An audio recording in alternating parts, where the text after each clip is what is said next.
Okay, we'll call the meeting to order. I would like to begin by acknowledging that we are in Treaty 1 territory and the traditional homeland of the Métis Nation. I'll introduce the panel members first. Linda McFadden to my left, Ray Messicot to my far left. I'm Marcel Larondo, I'll be chairing. Our assessor today is Mark Truglio, and our administrative assistant is Kelsey Harrison.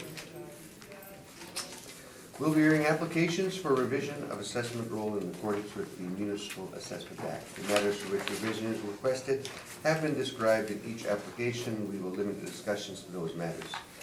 The statements that the applicant or the assessor make at this hearing are sworn testimony. Anyone speaking to the matter must be sworn in. Be advised that comparisons of assessment of properties are not considered evidence of market value by the Board of Revision. The Board of Revision is appointed annually by Council and is independent of it and the City Administration. It makes its decisions on the basis of the evidence provided at this hearing and issues a written order that will be mailed to all parties as soon as possible. Please note that the Board's decision with respect to an application may be appealed to the Manitoba Municipal Board if the matter pertains to assessed value or classification, or the Court of Queen's Bench if the matter pertains to the application of exemption from taxation. Should you wish to appeal, information on how to do so will be included with the board order. With respect to the hearing process, I will confirm the matters to be addressed with each applicant following the swearing in. We will then have the assessor's testimony, followed by questions that the other applicant may have, and then the applicant's testimony followed by questions. Each side will have an opportunity to summarize if they wish. Once all the evidence about an application has been brought forward, the applicant may leave. The process will repeat for each item on the docket today. The session will close after all the applications have been heard, and the board will deliberate in private and make its decisions. You will receive the order by registered mail as soon as possible. As information, all public hearings are live streamed, recorded, and will be part of the public record. And I would ask that everybody please put their cell phones on silent. I want to swear them in, please.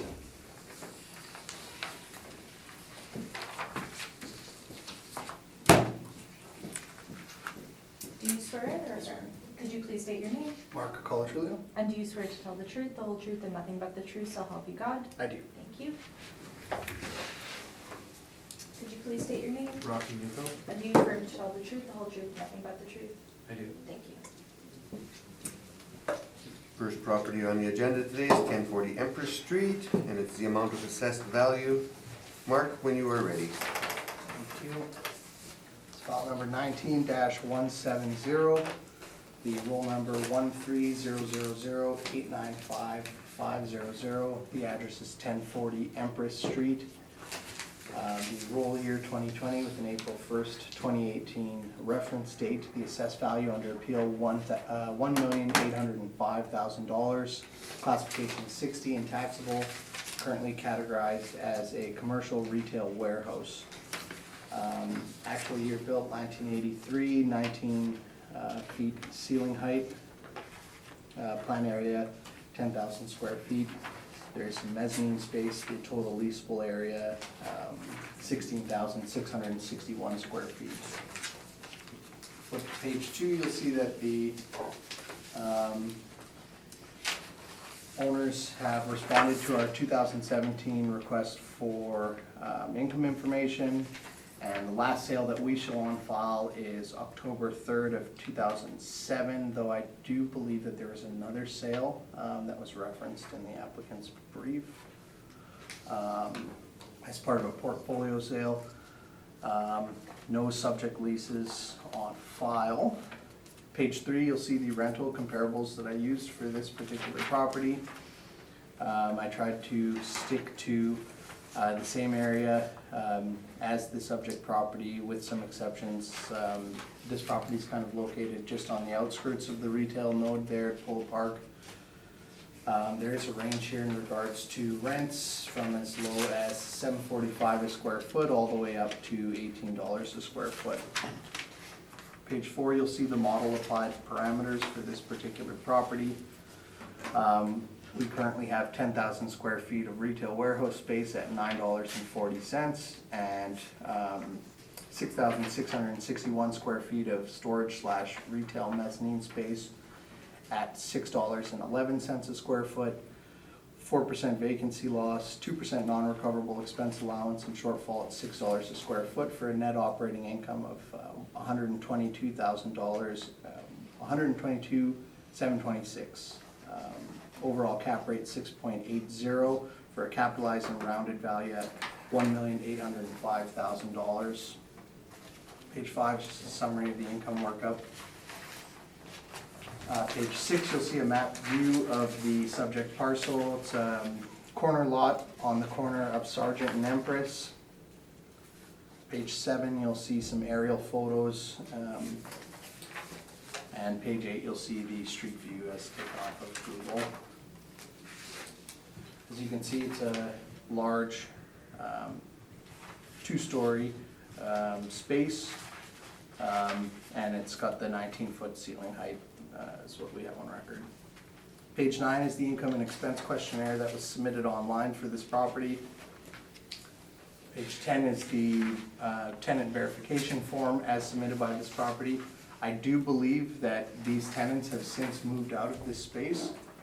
And it's kind of I believe it was August, at the end of August of 2018 was when they moved out. Page 11 is our standard cap rate table. Page 12 is the excerpts from the Municipal Assessment Act, and then our standard addenda package at the back of the brief. That's it for my presentation for this property. I'm open to any questions. Mr. Neufeld, questions? Thank you. Page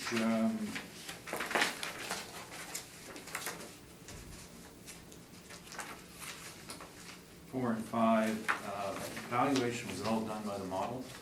Yes, the only thing I believe was, and I don't have the original cap rate, but when this was reviewed for 2020, the cap rate was bumped up a bit to 6.8. I think it was, I want to say 6.3, but I'm not 100% certain. It was a slight bump up, and that was done by the assessor who reviewed the file as part of the 2020 review that we did. Oh, okay. And any idea why? Sometimes when the subject property is off of the main retail node, some extra consideration would be given, and I suspect that it was something similar to that. Okay, so you're calling this retail warehouse, Correct. that I guess it was office furniture sales, does that qualify as retail warehouse? I don't know if necessarily we would consider the retail warehouse a result of the tenant that's in there, more of the physical form and of the Right. building, yeah. Because of course, Cunningham is mostly, you would consider more of a jobber site, like most of the sales are not to the public, but to business users. Okay, no, that's fine. And so then this cap puts it in your study on page 11, on the retail side, then which category is this in? We don't show the retail or retail warehouse range on here. It's not something that typically is published by the cap rate studies that are out there. So no, we don't show a range on this table. A similar process we'd look at between the 20th and 80th percentile. I don't have those numbers with me, but that's the Okay. process, yeah. So not specific. Now, a potential user of retail warehouse, isn't it a bit of a limited usage compared to other retail, like a strip? You can rent out to a poodle groomer, a lawyer, same thing. Correct, The yeah. same real operations, but yeah. Yeah, it no, could be any of those I uses. do agree. When I did select my comparables, I tried to find businesses that are in similar types of retail warehouse space. But I'm speaking to the cap rate, and it, you are acknowledge that there's a vacancy now. Would you consider that it may be a little more difficult to find a user for this type of property than a typical retail?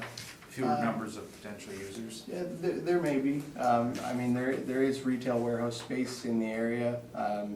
It's not something that we see a lot of vacant retail warehouses around that area. But yeah, in this case, it is vacant. And most retail warehouses have a target size. Isn't this well below that size? Like at most are looking at 30 to 40,000 plus. Yeah, I would say it is smaller, hence the retail warehouse. But And you mentioned the vacancy, obviously I can see in your presentation that the lease did expire, and you've got a nice picture here that underlines that and says, we've moved to 1340 Sargent. I guess that Correct. kind of gives it away. Yeah. Did you have a chance to look and see if it's been backfilled yet? So I drove by the property yesterday. I didn't see any tenants that were in place as of yesterday. Okay, Yeah. so we're talking of roughly a year and a half of vacancy. Correct, correct. And to reach a point of being, is 1.5 years a long period? Is this a difficult, like, I know I heard an assessor the other day, we had this debate on what constitutes a chronic vacancy, and I said, is it 1 year? She said, no. Is it 2 years? No. I said, how about 3? She said, yeah. Is that like? Yeah, I've never really been given a clear definition. My understanding of if it's a chronic issue, you know, multiple assessment cycles, we're talking about the same. Multiple vacancy. assessment cycle, okay. Again, I'm not sure on a clear definition as to when we would draw a line on chronic vacancy. But yeah, in this case, it is about a year and a half of vacancy there. Now, if termination, I've seen the lease, and I know that there's a termination clause in there that when this time is up, you have to give 6 months' notice.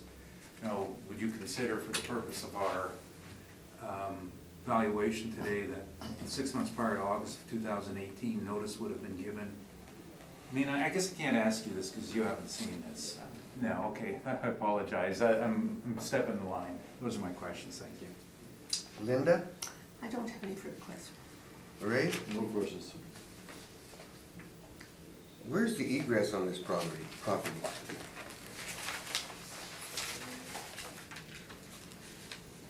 I think there's an entrance off of Empress. It doesn't appear that there is an egress on Sargent. I believe it's fenced in on that side. I believe on Empress. And possibly, yeah, if I had to, I drove down Sargent yesterday, so there was no egress on that side, but I believe on Empress. Okay. Parking, not parking, it's land to plan area 1.8. Kind of low for a retail warehouse, isn't it? Maybe, I'm not too sure. Are the loading docks on the side that they just back between the two buildings, is that it? Yeah, I believe so. I'm not 100% certain, as I did not inspect, but if you look on the aerial photo on page 7, you can see that there does appear to be a truck in between the buildings. Oh, yeah, I see. Yeah, so I believe that it's probably on that side of the building. Better be a good driver. Yeah. On your page 9, you've got the expense. Again, maybe it's my eyes, but I I was can't gonna say, read you it. can read that? Yeah, I apologize for this. What was is the rent income 116,802, is that it? 803, that's what it looks like to me, yeah. Can't see. 116,803 or 802. Okay, so that's what I had, that's what I thought. And what was that net operating income that they were showing?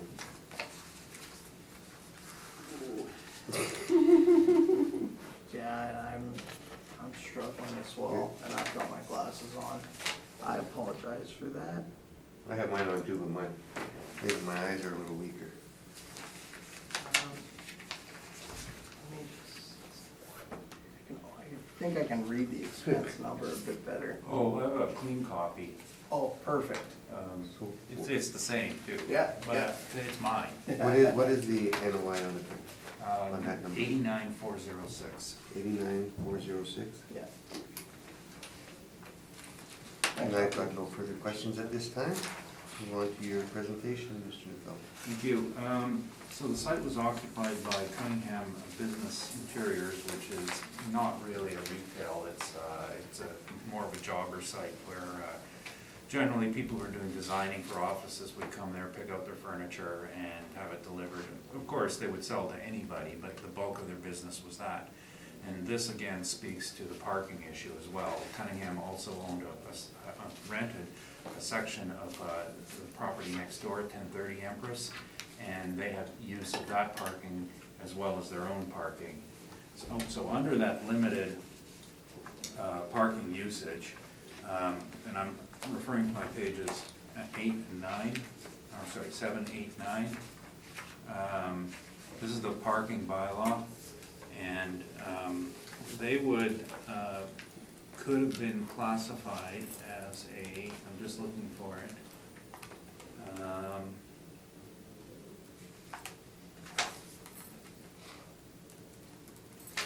Well, there's a designation for, I think, for contractor's establishment. Partially they were contractor's establishment, partially they were retail. Now, in marketing this property, it's been empty a year and a half. You're looking at section 20 of this, which is retail sales. And the code there is, so remember, you need a new occupancy permit now. So Cunningham had been there for decades, prior to the current zoning bylaw in 2006. So a new occupant would have to follow one stall for every 250 square feet over 2,000 square feet. So I just did the math, that means they need 60 parking stalls for retail usage. And from the overhead picture, yes, there's the loading bay on the side, and up front, there appeared to be space for possibly 10, 12 cars. Whatever, it could be 20 cars, it's still much below. So that's been the problem on putting it on the market, that a retail user has to be the same style of user. So this population in this specific area, and much of the portfolio owned by the same company, are these jobber styles of places. They also own the place immediately beside it where that supply plumbing parts and material to contractors to build houses. So in that respect, they get by with less parking as a jobber for contractors. So it's a very narrow niche of the market that they'll have to appeal to. And obviously with a narrow niche, they become price takers. So that was evident by the former rent. And that's just a bit of the background on it. Now, what we've done on our valuation is taken that rent, which as you can see on page 3, a little clearer than the assessor's page. Right. But I just double checked the numbers, we got the same numbers. And their NOI is 89,406 as full.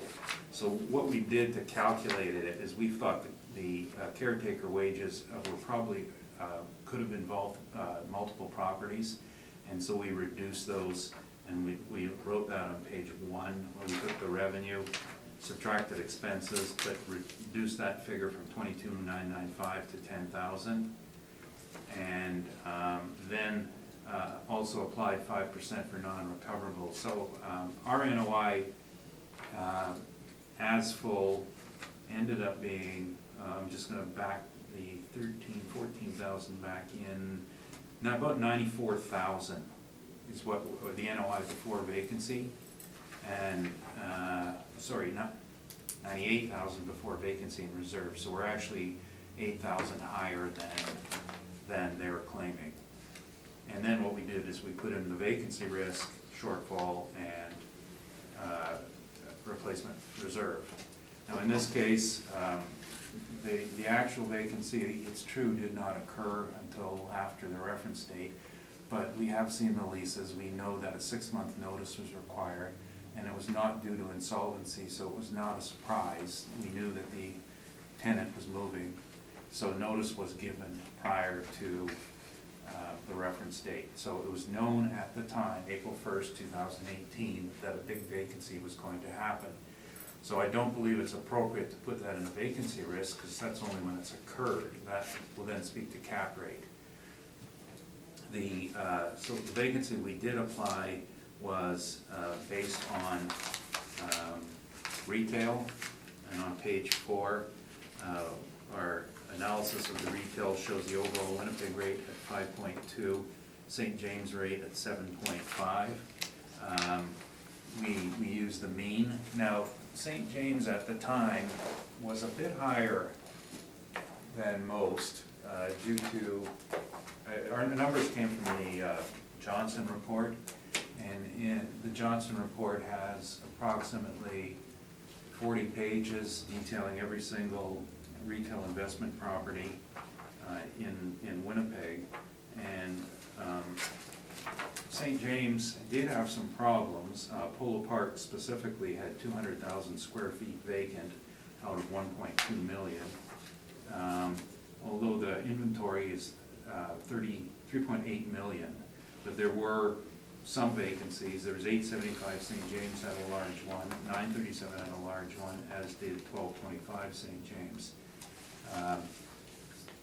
So in itself, although it's a strong district, was suffering some vacancy issues. So our number is, when we study these, we look for an anomaly. For example, the closure at Polo Park. In and by itself, it wouldn't have impacted the St. James vacancy rate, which has historically always been much higher than this. You can see that historically it's performed as low as 1.8% in previous years, and it's only in 2015 it took a dip. In our opinion, it's not just the Polo Park stores shutting down. There's greater problems in St. James. There's been a lot of development in the area, and in my opinion, an unsustainable consumer interest.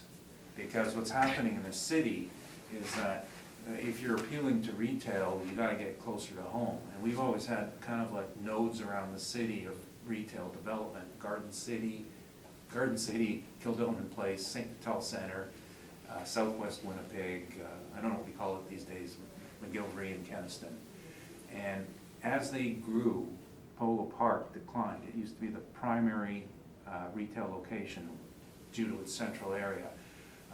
But that's not what's happening in retailing now. It's going to, the new concept, it used to be shopping centers in the 60s, and by the 80s it had gone to what's called power centers. The new concept of retail is more of a, I don't know what they call it, village style? I don't know, it's like pretend you're in a small town and have a street going through the middle and have your big stores, your small stores all mixed up, like it's got a nice homey feel to it. That's the way it's going.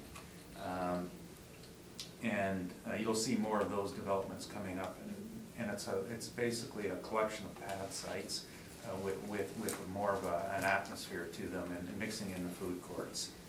So Polo Park and the St. James area had really a one premise retail to them, which was the Furniture City was always there, furniture sales, and Costco, and I know that all of those locations are now of lower interest to the retailing people. The internet is another factor. So I'm saying all this because we're using the blended rate between the two, and also this will speak to capitalization and repurposing. Non-recoverables are out of the statement, so all we've done in the statement is moved the costs, lowered the costs, but moved some into non-recoverables, just to show that there are always non-recoverables. In this case, of course, you can see that the actual non-recoverables are in fact $27,000. Because that's just the difference between the rent income and the net operating income. We're not using $27,000. We're actually using $15,000 as our that number. The structural reserve is based on concern for the roof, and I'm going to say that that's a bit on the high side because this is a steel roof and those things last a long time. The only thing you got to worry about is hail damage. But we put it in at 25 cents a foot, and just as a standard amount in any appraisal, you'd have to allocate that much. I think given the style of roof, personally, I think that the assessment numbers department on other expenses, 2,500 might be a bit closer to the mark. But I'm not changing my report, I'm not changing anything. That's because I get to the final thing. Shortfall is based on actual, which is taxes, an estimate on utilities, and then repair and maintenance on our reduced amount. So we're at $692, slightly higher than the assessor's amount at $6. Again, actuals don't lie. And it sounded like I was a bit flippant on saying there have been no changes, but as the board may know, we found numerous examples of assessment data where owners' non-recoverable costs have been removed for presentation to the board. So we think their study is completely unreliable. So our NOI is 79,613, and I said I would agree structural reserve could be a bit lower. However, the impending vacancy has swayed me not to even consider that.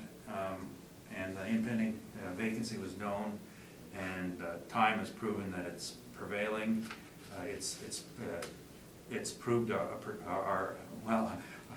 we no longer have to worry that it's a prediction. It's already been proven that the physical factor that impacted it, market factor that impacted it prior to April 1st, 2018 was enduring. And the reason it's still on the market is the issues I've just described. It did sell in 2015 as part of a portfolio, which the entire cap was at 8.6%, and that portfolio was a number of different properties. This one is probably has the greatest retail portion to it. So that's our number. At 937, it is below last year, and I think with the marketing difficulties it faces, I think it's a fair number. That's my presentation. Mark, questions? I do have some questions.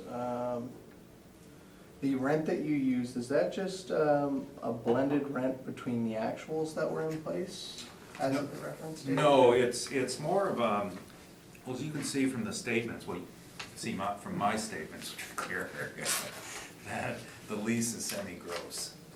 And there are a lot of expenses that are not recovered. And all they do is collect the utilities and the taxes, and so they're collecting $70,000 and spending $98,000. So what we did is we looked at those expenses and stabilized out the caretakers, and then came with a net income as full of $102,000. Okay. So it's a calculation of a net from the gross. Now, arguably, with a semi-gross or gross building, you would actually as if it's full, you could just go right to the bottom line, take out expenses that don't belong, and then only apply vacancy risks to it. That's another alternative calculation. I think it'd be similar to this one. Okay. Now, they didn't, like on the mailer, they indicate net, not gross, correct? Yes, they do. Yeah, so they've incorrectly filled out the mailer, is that what you're suggesting? Well, I'm suggesting that you're asking, or the assessment department is asking for a definition of a real estate term that they're not aware of, that they don't know what it is. In our textbooks, there are about 6 different definitions of net rent. Absolute net, triple net, double net,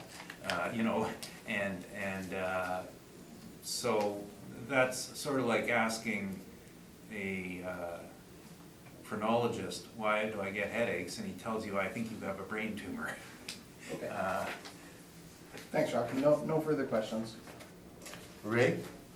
Okay, then the 615 rent that you're using, then you're saying that reflects the net rent Yes, of the actual net rent. that's correct. And then the non-recoverables that's the 5%? Yeah, well, the non-recoverables, part of the non-recoverables went into calculating that. What I'm saying here is they declared expenses of $98,000. We adjusted those down to $85,000. So we had 13,000 in non-recoverables, and of those non-recoverables, we reapplied 4,700 back on. So in essence, we didn't claim $9,000 in their actual expenses, just because we thought it was kind of on the high side and might have been an anomaly, because you don't pay that much for a caretaker. And I think it could have been an off year. Yeah. So yes, that's what we did. It was like looking at line item 217, which was $98,000, and then going to page 1, we changed that to 85, and that's how we calculated our net. Okay, so the non-recoverable then reflect, what you're saying reflects the wages and benefits? Well, the non-recoverable reflects part of it. Our actual, if you put the non-recoverables back into our expenses, our net would be approximately 107,000, sorry, yeah, the top line would be approximately 107,000 rather than 102,000. And then we'd have a zero line item in non-recoverables. So to put it in perspective, if we had done it the way the assessor did, we would have 107,000 versus their 134,000. And that's basically our first major difference. And our second is the cap. So if you use the $107,000, you're including the non-recoverable? Yes, yes, Yeah. and so what we wait, I'm doing my math backwards here. So that's how. No, sorry, it would be, I ended up doing my math, it would be 98,000, sorry, not 102,000, 98,000. And instead of the 89,000 they declared. So is that about the same thing as what you should have done? In the end, I keep you. Yeah, I all we really did was took out, reduced the caretaker's costs by $13,000, but added $4,795 back in as a non-recoverable. That's the only change we made from the statement. Okay. The question I have, the shortfall, how do you calculate? You said it's $6,992 per square foot. You arrive at $7,325. What's the calculation to? Okay, well, the shortfall calculation is the space times the vacancy times the shortfall rate. So it's 6.4% of 16,661 times 692 a square foot is 7,326. Okay. And our 692 is the three major categories of expenses. The taxes, we knew,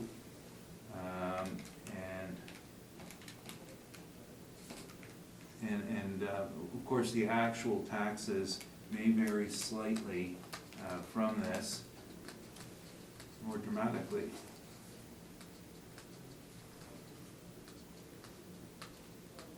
The tax number is incorrect. It's actually $3 a square foot, because the taxes are $50,434, which would indicate $3 a square foot. So that's in error. We understated our shortfall. Utilities are just based on an average. The business assessment numbers are not bad. We rarely ever challenge them, except when we have a building that doesn't have heat. They're a good stabilized number.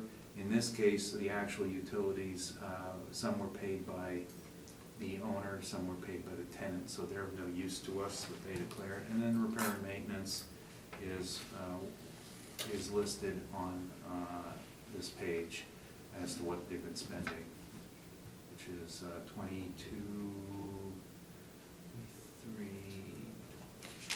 30,000.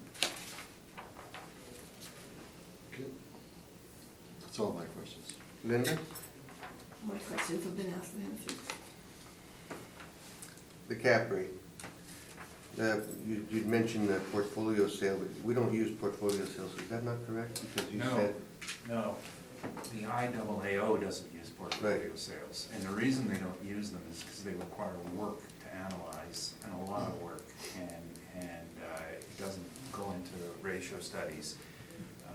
To use a portfolio sale from anyone requires a higher degree of due diligence, which is talk to the vendor, talk to the purchaser, and the agents and everybody you can. in this case, I had worked for the owner, I had their full financials, I worked for the vendor that is, I worked for the purchaser and reviewed them with him.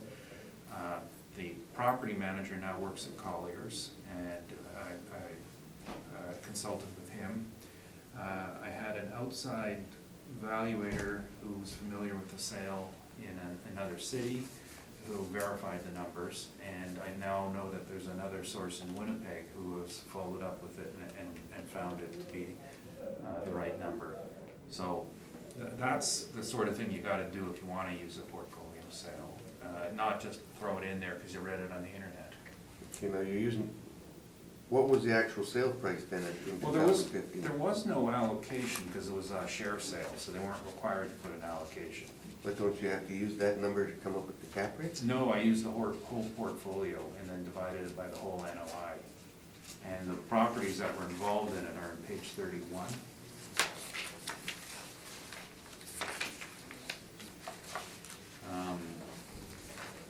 And page 32.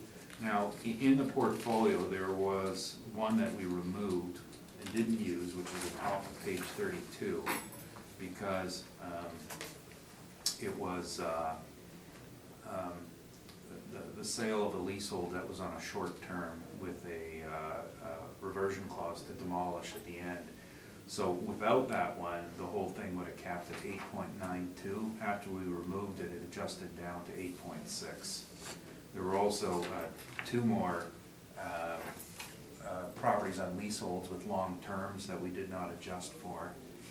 And so you can see that the portfolio represented a mix of uses of industrial and retail and some office mixed use. Primarily, that's the way it was always held. Oh, there's a brewery in there too, just to round things out. Now, since then, a couple of these have changed hands.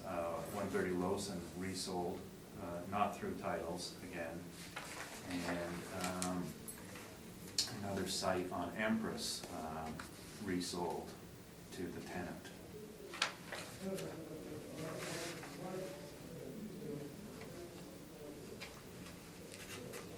So how did you calculate it again? The 8.6 using this? Did I you- used the entire $47 million sale. Yeah, And then I had all their spreadsheets from, I had the complete management report from them. I looked for updates from the property managers as of time of sale. And I updated the income to reflect that at time of sale, October 2015.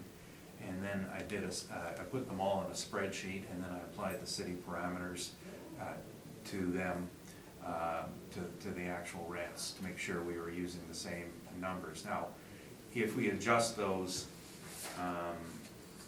to today's number with the elimination of the 5% non-recoverables, this cap rate would show higher income and lower cap. So this was done with the 2018 standard, which was 5% non-recoverables. So that'd be the only difference.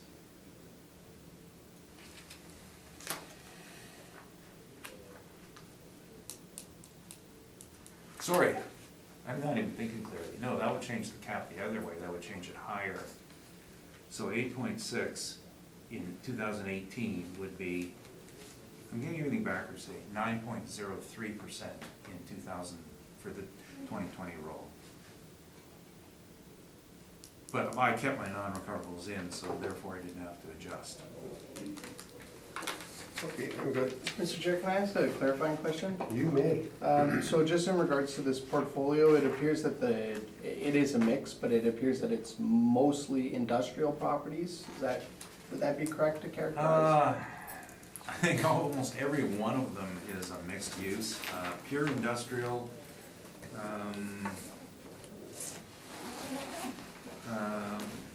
see, like 1935 Sargent is a single-use cross-dock facility, but it's for a courier company. Same with, I think 1851. 130 Lawson is close because it's a brewery, but they also do retail sales on site. Oh, well, 2595 McGilvery, yeah, that's probably the most industrial and part of their portfolio, and that's in the arm of McDonald. Okay, and then just with the overall sale price, each of these individual properties, when they're doing a transaction of a large number of properties, with the land titles office, they would have to put sworn values on each of these, or no? They didn't go through land titles. Years ago, Huntington set each one up as a separate company, and you notice that this one is called H-REIT 67. So H-REIT has every one of them numbered, and what they did with each property is they kept them clear. So when the sale took place, this is the important thing in share sales, is you have to investigate to determine if there were any retained earnings or losses that were carried forward that would be a tax benefit. And in this case, the vendor purchaser said no, that they were all sold without encumbrances, financial encumbrances. No further questions. Thank you, that concludes that matter. Let's move on to the second one, which will be 1340 Sergeant Avenue, amount of assessed value. Mark, when you are ready. File number 19-4585, the roll number 130084500. The address is 1340 Sergeant Avenue, roll year 2020, April 1st, 2018, reference date, the assessed value under appeal, $4,722,000, class code 60 and taxable, again, commercial retail warehouse. We have 2 buildings on record and 3 premises for this property. The total leasable area here, 58,892 square feet. And if you flip to page 2, you'll see that the owners have responded to our 2017 request for income information. This one also appears to have sold on October 3rd of 2017, and I believe that this was also part of that portfolio sale in 2015 as well. There are 2 leases, subject property leases, that we show in place, one at $8 a square foot and one at $7.45 a square foot. The rent comparables I've used are shown on page 3, and there's a range in the rents from $10 to $18. Page 4, you'll see the income workup as applied by the model. This one is strictly just the model. There's been no fine tuning through the reassessment review. We've got 22,530 square feet at $8.02 a square foot, 19,562 square feet at $8.12 a square foot, and the basement area is set to, that probably is an override, the $1 for the substandard basement area, and that sometimes is something that the assessors will do to apply a nominal rate to the basement space if it's being used by the tenants there. Vacancy at 4%, non-recoverable expenses at 2%, and shortfall at $6 a square foot for a net operating income of $321,105. The overall cap rate 6.80% for a capitalized and rounded value at $4,722,000. Page 5 is the income summary workup. Page 6, you'll see a map view. So this property is located on the corner of Sargent and Miltsteeple Drive, just behind the last property we spoke about. Page 7, you'll see some aerial photos of this particular property. And page 8, you'll see the street view showing the exterior finishes, and the rear view showing the loading docks and some of the parking area. Page 9 and 10 are the income and expense mailer as submitted by the owner. Again, I don't know what's going on with our printer, but it appears pretty fuzzy as well on mine. I'm not sure what your guys' is copy, but yeah, it's pretty fuzzy.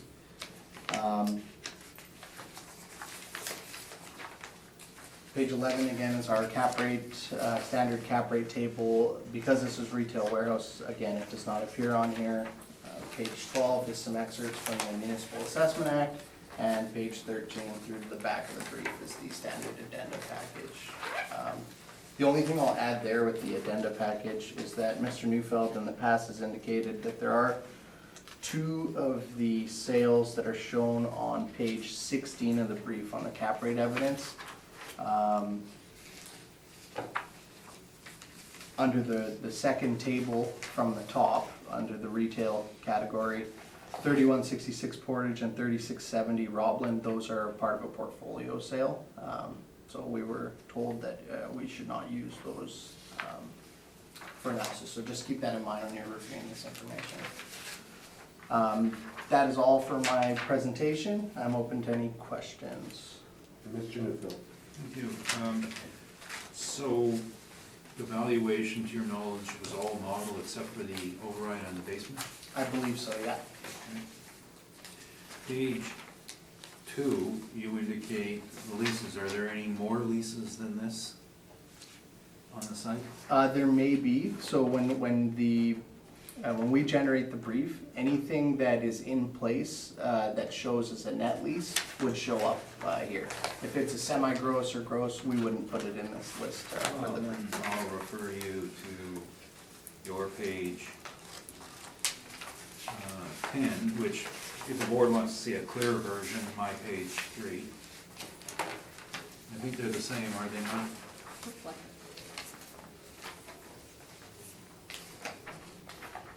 I don't know, I can't read this. My page 3, you think it's about the same? I think it is the Yeah. same, yes. Okay. I think so. So we'll read that. So on that page 3, they only list 2 tenants, correct? Yeah, it appears that way. And they list total leasable area of 42,092 square feet, correct? It does appear that way. 0% vacant, Yeah, again, yeah, it does appear that and way. 2 tenants. Correct. So they say there's 42,092 square feet, yet you've used 58,892. So the difference is that you've added basement space. Correct. Okay. And have you been in the basement? I have not inspected this property.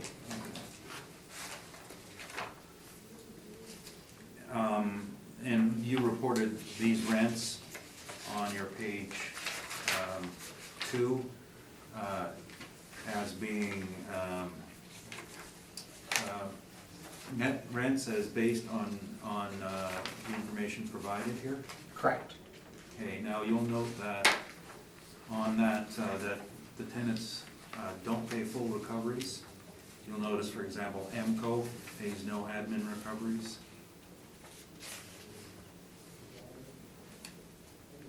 Yep, I do see that. And that there is the recovery on utilities maintenance expenses equals $60,000, but in fact runs on their sheet above to be 60, 75, 80, $80,000 roughly. And I'm looking at lines 207 to lines 213. Yeah, it does appear to be higher. Okay. So, the net number may be a bit lower than you've written here then on page 2? Yeah, it may be. Okay.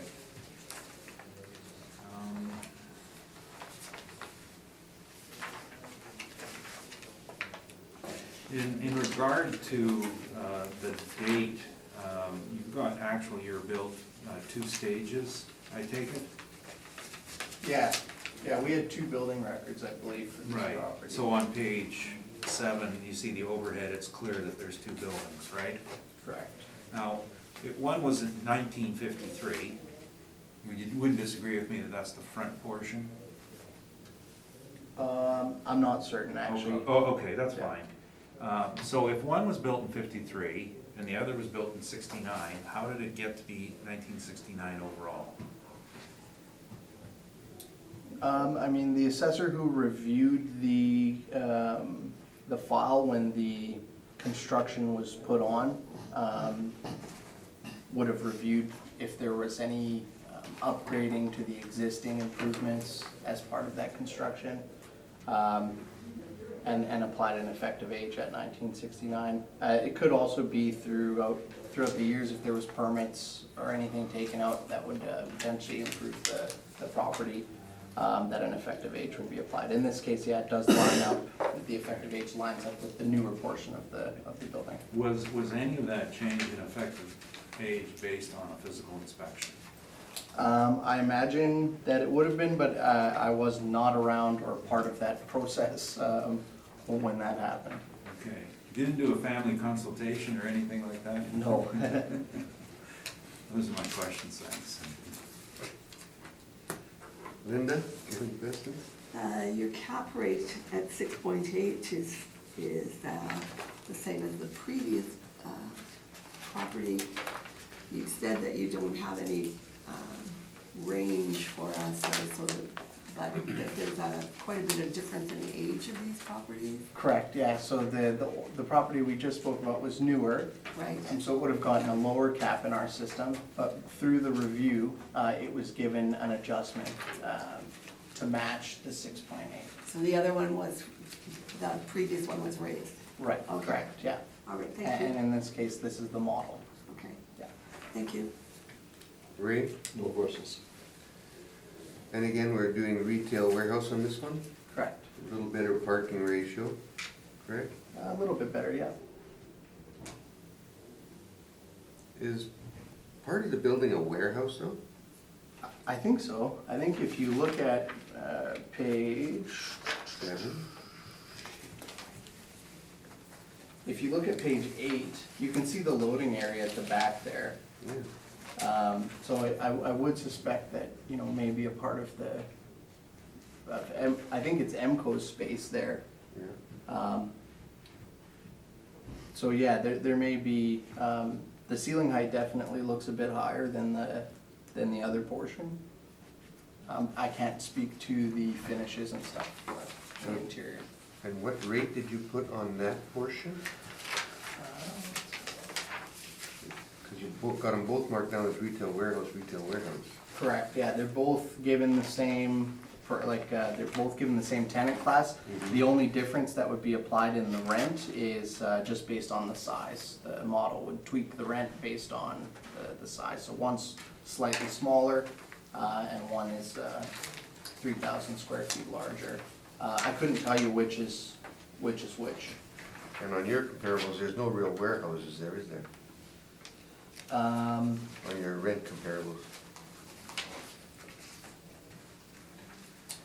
No, these are retail warehouse. I mean, like Yeah. the brick warehouse, that's 1250 St. James. You know, they've probably got some warehouse space in there. But yeah, it's retail warehouse for sure. And it looks like if you look at page 2 and looked at the leased areas, MCO would be the 22,530 square feet. So if that provides any clarification, that would be the $8.02.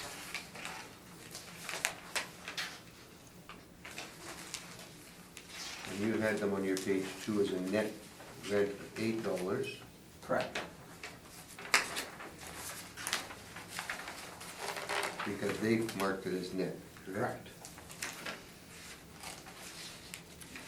Yeah, and typically too, on the tenant verification form, it's not shown on Mr. Neufeld's brief, but there is a box above the columns on the right-hand side. Yeah, It says place an X under the things that are paid by the landlord. yeah. In this case, they haven't filled out any of that, so it's not very clear as to what they're paying or what they're not paying. The only thing, again, is that they indicate net at the top of the mailer.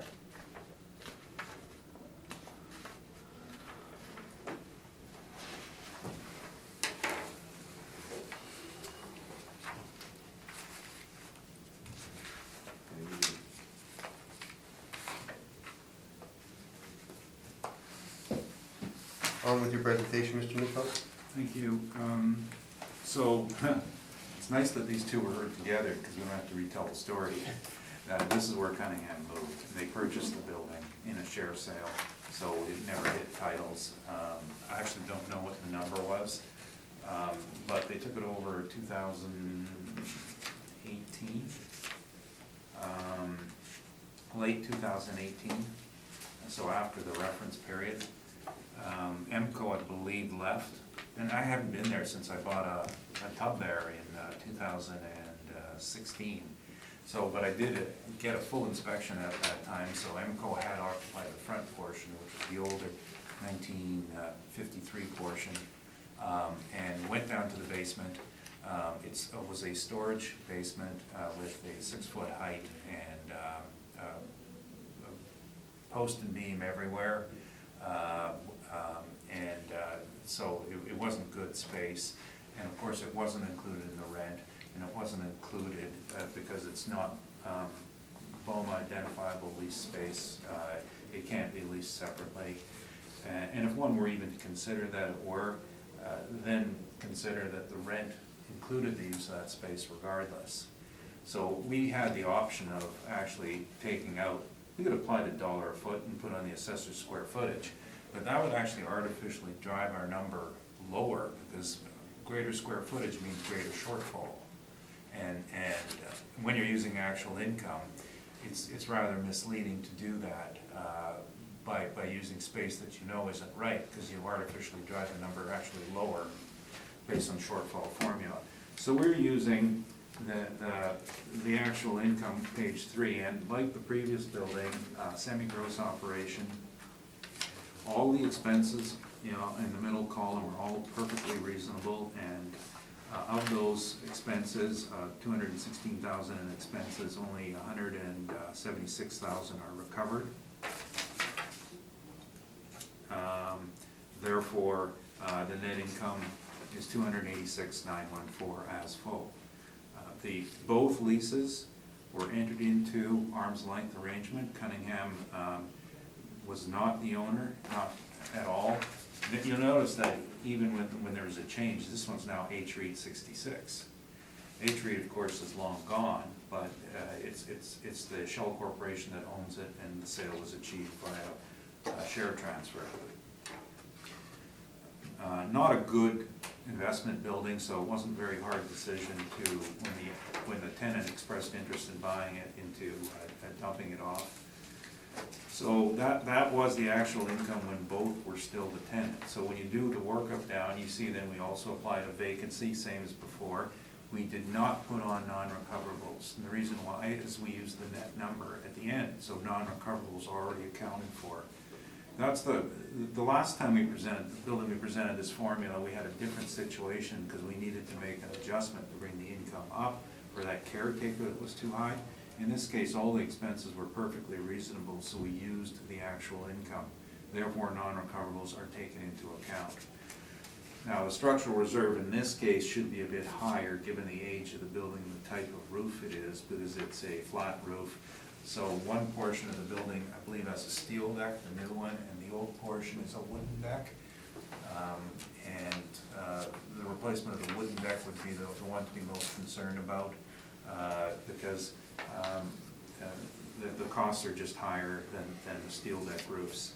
But 25 cents a foot on a 25-year life pretty much captures the cost of roof replacement and putting it aside for it. And that's what the 2% was always intended as, a structural reserve. Shortfall was based on the actual, and I just want to see, taxes are 111,000, area is 42,000. Well, by my simple math, that means that the tax rate should actually be about $270 a foot. So that's too low, but I'm not changing it. Not changing anything here. It should go a bit lower. We're capping, so the actual NOI after the vacancy applied to the actual income is $239,736, and also an allocation for reserves. We're capping at 825. Again, this did originally cap higher at 8.6. The difference between this building and the last building is basically the tenant. It's maintained its occupancy over the time, and it's turned out to be a better property. And it's likely that one of the reasons is the parking, that it has more parking. It's scattered all around the building. It's got the loading dock at the rear, so the trucks don't interfere with your customer parking. And looking at the picture on page 2, you can see that trucks go at the back, the employees go on the west side, and the potential customers go on the north and the east side. So that has its advantages. And as the existing tenant took over, the risk of not complying to code is no longer there. Now, on code, this would need 100 parking stalls, and it doesn't have 100. My guess it would be somewhere around 65 to 70, so it's closer. But remember that this is more of a jobber's site, so it would be partially a contractor's warehouse, partially retail. So it works within the existing parking bylaw. That's one of the reasons why we did cap it lower, and it does work. Nothing different other than that. And the last thing I'm going to leave you with here is that the 2018 assessment,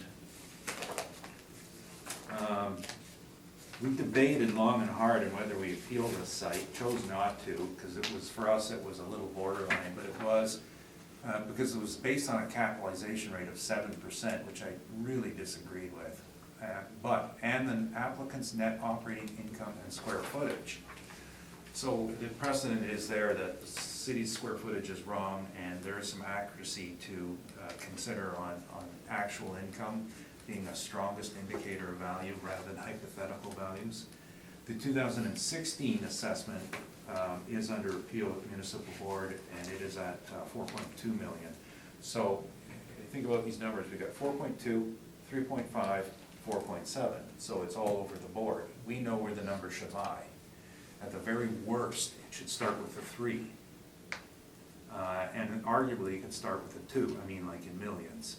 And we acknowledge that, the $3 million mark is closer to it. So the reason we did not appeal is because it obviously puts the 2016 value under extreme scrutiny as it being a good decision or not.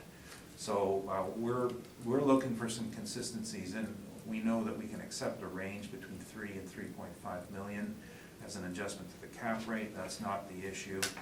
The issue is that the income is all wrong, and the cap is still too high regardless. And so our number officially is 2906, and you have the other numbers. Thank you.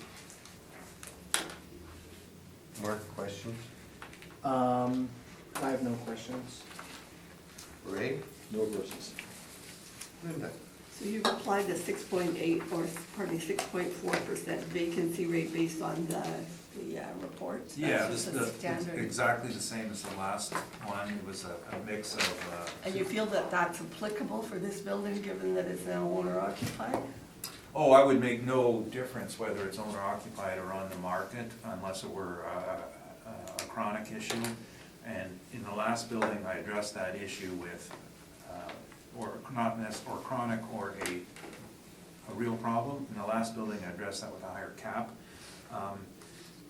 The issues with this one are, regardless of your owner occupied, your investment, appraisal standards say you must apply a cap rate. You can't make a distinction between the two based on tenant strength in taxation. You can do that.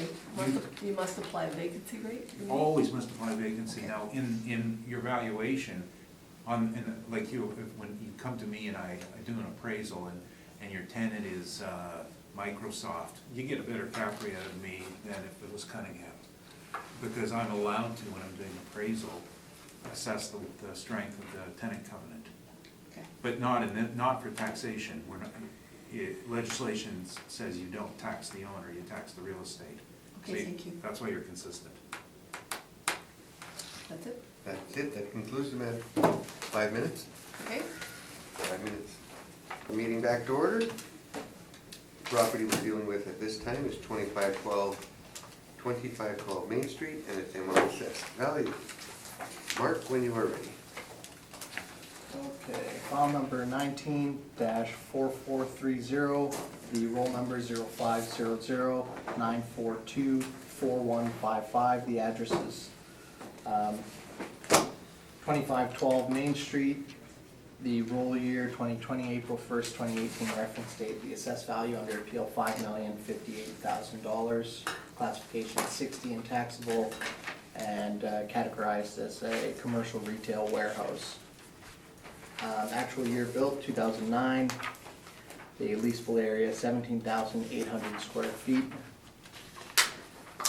Flip to page 2, you'll see that the owner has responded to both of our requests for information, income information, and we do show a subject property lease with a net rent of $20.50 for the Shoppers Drug Mart that's currently occupying that space. Page 3, you'll see the rental comparables that I used. There's a range here. I tried to stick with retail warehouse space, which is typically larger format retail, higher ceilings, that sort of thing. There's a range here in regards to the rents, ranging from $18.50 upwards of $25 a square foot. You can flip to page 4, you'll see the model applied parameters. Again, 17,800 square feet. The modeled rent is $18.83 a square foot, so a little bit lower than the actuals that we show on page 2. 4% given for vacancy and 2% for non-recoverable expense allowance. Shortfall at $6 a square foot for a net operating income of $311,060. The overall cap rate 6.15% for a capitalized and rounded value at $5,058,000. Page 5 is the income value summary. Page 6, you'll see the subject parcel and a map view of the parcel. This is an interior lot on Main Street. Page 7, you'll see some aerial photos, and page 8, you'll see an additional aerial photo and a street view of the front of the store. Page 9, page 9 through 12 is the income and expense questionnaire as submitted by the owner, as well as the tenant verification form. The only things that I'll point out here is that on income type, they check out gross, and on the tenant verification form, they show a net lease for the Shoppers Drug Mart. So it's kind of unclear, but we've actually included this as a net rent. The lease is in place as of the reference date, and it comes in at $20.50.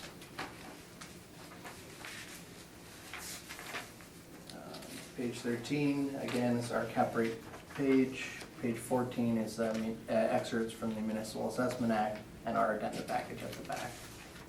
That's my presentation for this property. I'm open to any questions. Mr. Neufeld, questions? Thank you. Valuation 4 and 5, page 4 and 5, is that all modeled then? I believe so, yes.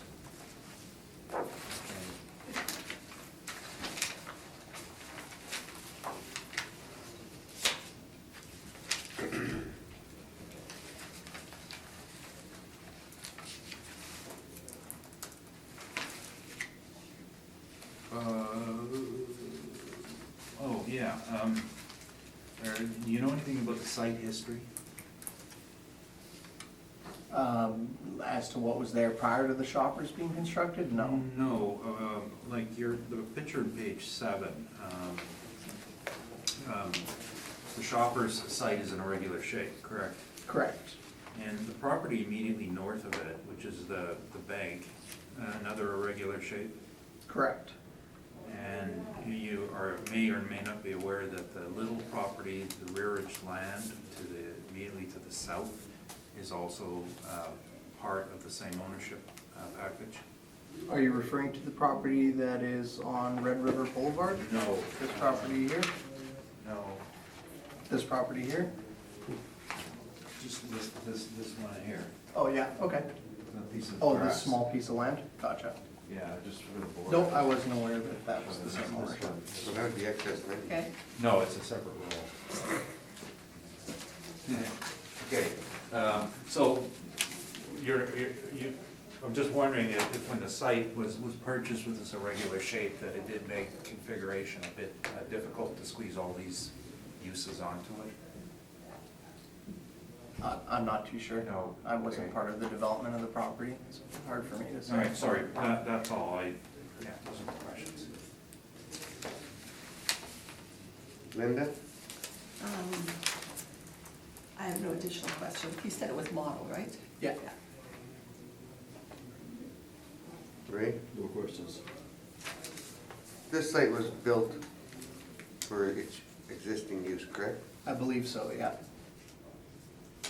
So the ratio would have been set by, the parking ratio would have been set by the city in 2009, correct? I believe so, yeah. I believe as part of the permitting process, they would have to make sure that they meet all those criteria. Seems high.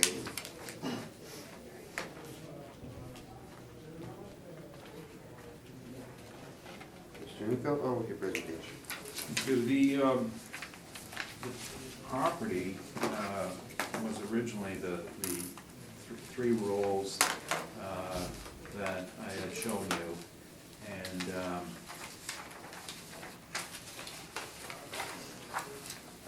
sorry, just had a note to make myself there. So it was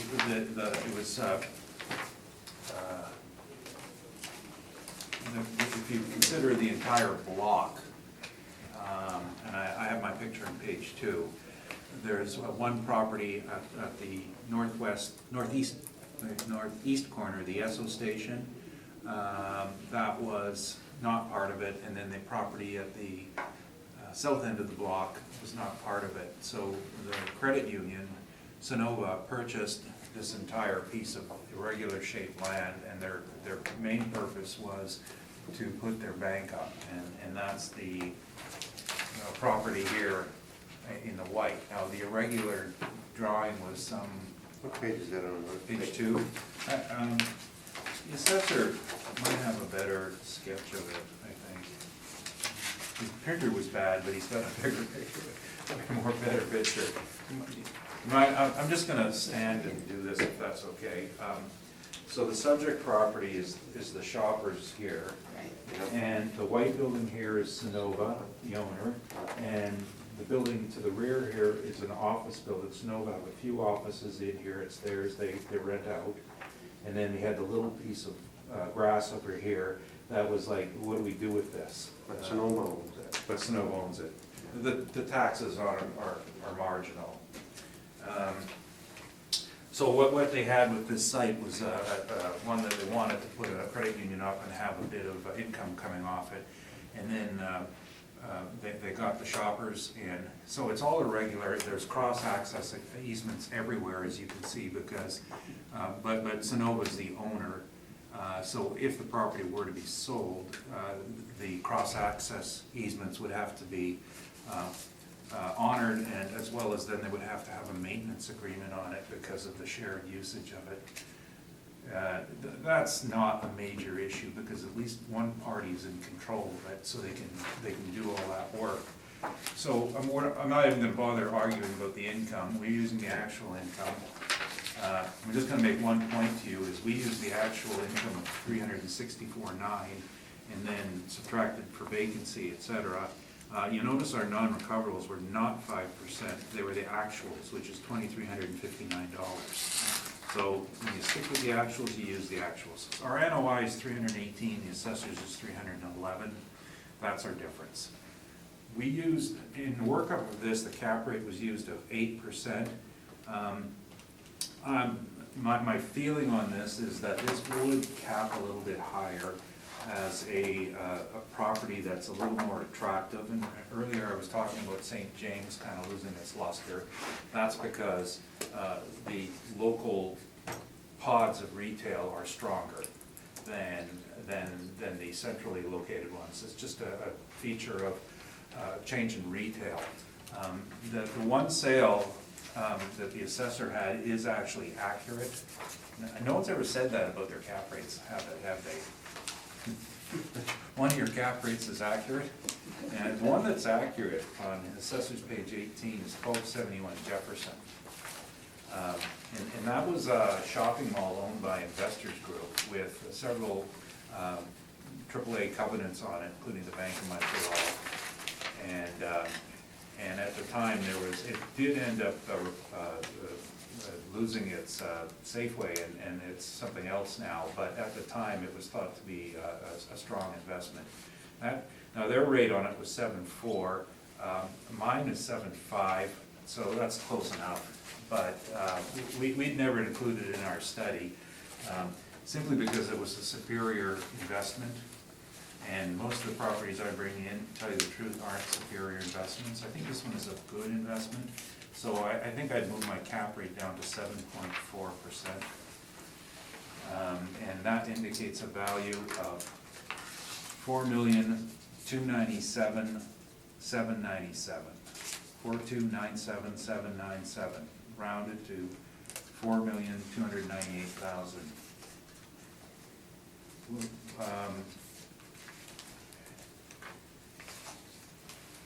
And I was just wondering if I had any other superior revenue-producing properties in my little list here. That one is probably the most interesting one that's really occurred for a good quality investment.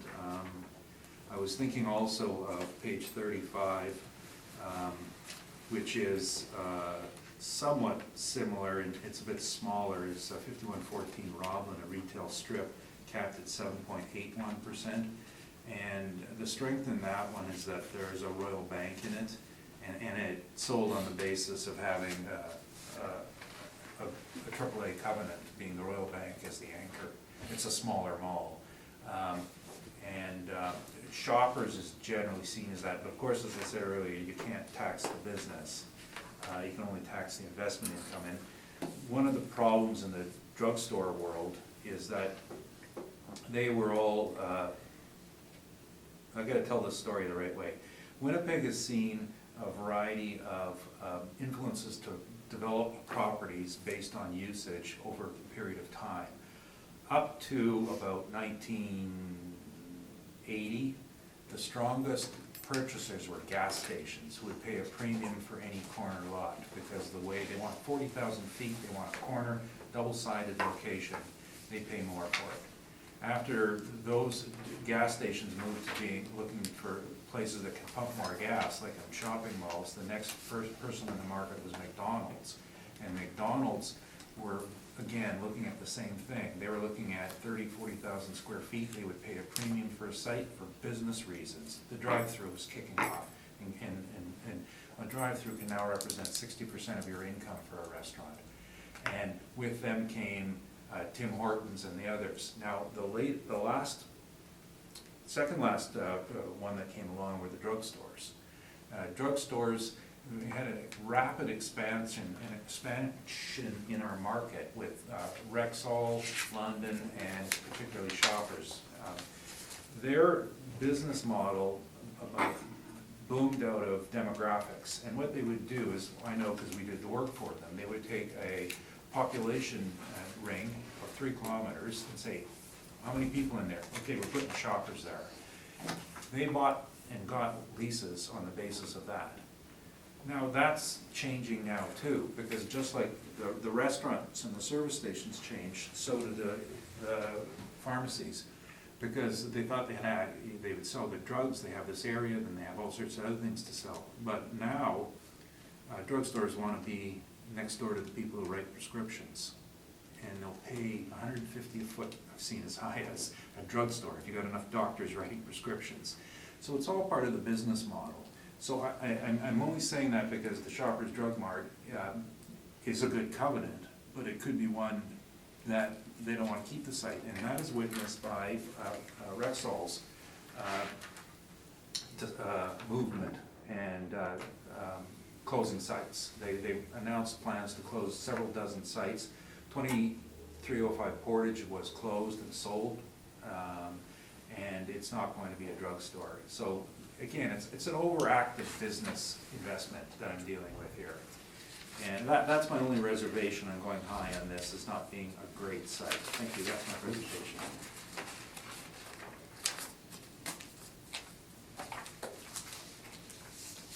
Questions, Mark? I do have some questions. So it is a net rent in place for this Yes. property? Yeah, Yes. it is. Yeah. Yeah, we're agreeing on that, yeah.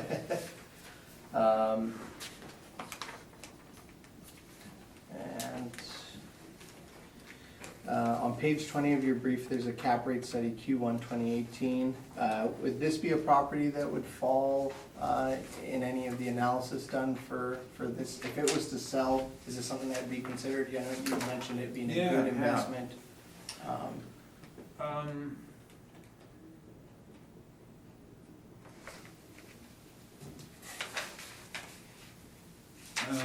Yeah, you know, it would make it into our study. Okay. But of course, the actual numbers, that at page 20 is the advertising blurb for the brokers. The actual numbers are on page 24. So in there you see, it's not regional or power, so it would be between 7% and 8%. Okay. And that changing it to 7.4 is just an acknowledgement of that it's a superior property. I didn't go as low as 7 because of my reservations about reuse. Like a number of these custom-built 17,000 square foot buildings on St. James, for example, ended up turning over. The Rexall on Portage Avenue, post-reference of course, but they didn't get what they wanted for it.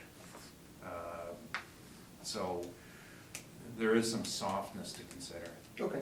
And then, yeah, just, they kind of mention on page 20, lack of good quality inventory in the retail sector has held cap rates steady over the previous year. Cap rates for retail properties in Winnipeg typically between 6 and 6.75. Yeah, So you're just saying, just with the additional considerations, that's why That's- you moved a bit on that? That's a blurb to say, come and list or buy your building through us. The truth of the matter is that retails is in an incredibly soft position right now because of major developments in and around IKEA and relocation. A lot of the big users are saying, you know, we want to have 2-3 stores in Winnipeg. Where do we want them? And it's come down to a choice between Polo and Tuxedo, and Tuxedo's winning. Which means then they have to question, do they want to be in St. Patel, or are they going to go for Regent Avenue? And they're also, some are downsizing with, because of the internet, which, you know, it's a little bit overblown, the whole thing. Like, the whole world isn't buying the internet, just my family. But people still have to go out to buy certain things.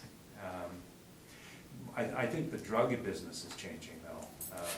One of the problems here is that proximity to a hospital and doctors writing prescriptions is not as good as other locations. Okay, no further questions. Linda? I have no question. Ray? More questions? Only because you talked about irregularities, gotta ask you this question. When a credit union decides to split off their property this way and build these other buildings on it, is it because the planning department asks for certain parking spaces for each building and they have to sort of draw the lines where they can? Yes, well, you know, the goal in the beginning was Sonova wanted to have separately titled properties. Yeah. And That's what they bought it and then subdivided as they got tenants, because they wanted shoppers to have their own role. And then they came in and they said, how much do I need? And yes, they draw it strangely. As long as they maintain care and control over the whole economic unit, it's not an issue. But it's certainly gonna be strange to put that one up for sale. Yeah. And then like, say you own the Sonova property, and then the guys from the office were driving through your lot, and you say, no, you can't go through there. Sort of like another property that you represent. Yes, 1875, Pembina Highway, and their Warwick Shindico, and the fence that went up, yes. That concludes the matter. We'll deal with item number 4, 1520 Regent Avenue. Amount of assessed value. Mark, when you are ready. File number 19-2110. The roll number is 0900-764-1000. The address is 1520 Regent Avenue West. Roll year under appeal 2020 with an April 1st, 2018 reference date. The assessed value $4,988,000. Class code 60 and taxable. Again, we're dealing with a retail warehouse. One building, one premise. Actual year built 1985. No effective age on the property. We have total leasable area here, 26,039 square feet. If you flip to page 2, you'll see that the owner has responded to both of our requests for income information, no subject sale history, and no subject property leases that are shown.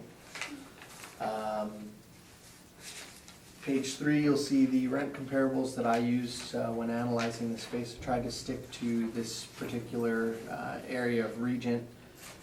There's a range here in regards to retail warehouse space from as low as $15.65 a square foot, upwards of $20 a square foot. So a bit of a range. In this particular instance, if you flip to page 4, you'll see the modeled applied parameters. We have the 26,039 square feet at $14.10 a square foot. So kind of on the lower end of the range indicated by those rental comparables on the previous page. Vacancy here is 4%. Non-recoverable expense allowance at 2% and shortfall at $6 a square foot for a net operating income of $339,166. 6.8 is the cap rate, and this is all done by the model. The capitalized and rounded value at $4,988,000. Page 5 is the income value summary. Page 6 is a map view of the parcel, of the subject parcel. It's a corner lot on Regent Avenue. You look. Page 7, you'll see some additional aerial photos. So Winners, that's in that location. Page 8 is some photos of the street view of the subject property. Let's see, page 9, the income and expense questionnaire that was submitted by the owner. They indicated gross lease. That's probably why we don't have a lease in place showing on our brief. But it does appear that this mailer may be combined with some of the other properties. If you look at the tenant verification form, there's a bunch of different things on there. So, page 13 is our cap rate page. Again, it's a retail warehouse, so it doesn't show on there. Page 14 is some excerpts from the Municipal Assessment Act, and then our addenda package at the back. I'm open to any questions on this property. Mr. Newfield, questions? So the subject property, okay, I'll start with my first question. Done by the model? Yes, correct. The subject property is Winners? It appears that way, yeah. Okay. Well, your pictures show Winners. Correct. And on your page 6 and 7, there's another property immediately south of it, correct? A multi-tenanted facility? Correct. Looking at your information in 9, 10, and 11, are you aware that they're both called 1520 Regent at one point in time? No, I'm not, I wasn't aware of that. And your rent roll, page 11, it doesn't list Winners anywhere here, does it? Correct. So I'm gonna submit that you put the wrong one in. Well, the roll numbers match though. Yeah, there was a split though. So it may just be the owner. There was a subdivision in the land, and that's what produced the assessment. So, okay, I'll take that back, that maybe you didn't submit the wrong one, but maybe we didn't have maybe it was reversed. You know what, Yeah, it could have just been the owner filled out, flipped the forms, filled out the information for the multi-tenanted property on the winner's roll number, but I'm not too sure. yeah, I suspect that's what happened, I don't know for sure. I think they've now relabeled it 1522 region.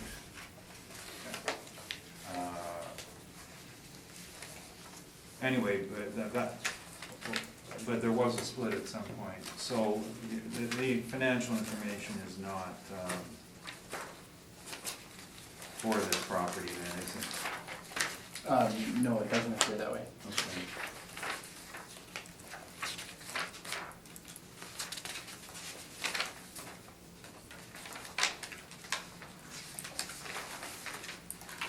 So you didn't have the opportunity to actually compare then the actual income with your model, did you? Correct. Okay. Those are my questions, thank you. Linda? I have no questions. Ray? No questions. I've got no questions. Mr. Linfield? Thank you. We found out this particular issue when, I had to get the right one here. When we were researching the related property, 1522, and they were reversed. They were both submitted though. So our page 3 has the actual rent roll from Winners. Not the rent roll, sorry, the actual statement from Winners. Your page 22? Page Sorry. 3. Page 3. Page 3, thank you. I thought you said 22. And you'll notice that they just reversed them. Both submitted on time.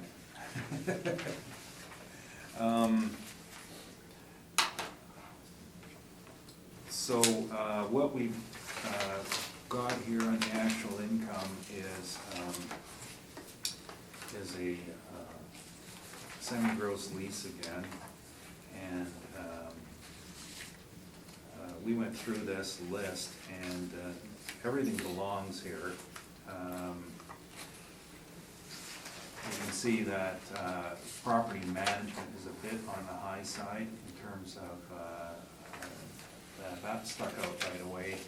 But looking at it, the number does fall within the range of, two things about it. It does fall within the range of typical property management, and secondly, it's managed by